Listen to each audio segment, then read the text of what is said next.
Hi everybody and welcome. Today I have the HP DreamColor monitor and I'm going to tell you how you can easily change the PiP assigned ports.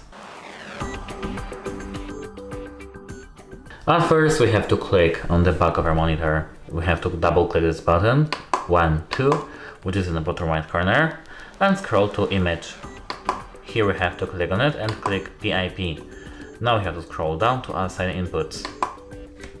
Let's click it, and now we can see set primary, USB-C video, DisplayPort and HDMI. We can switch between these all primary ports. And here below that we have set secondary. Let me open it back. Set secondary. Here we have USB-C video, DisplayPort and HDMI. If you want to swap, we can click swap primary/secondary here, this checkbox. And that's it. Hope it helps you and goodbye.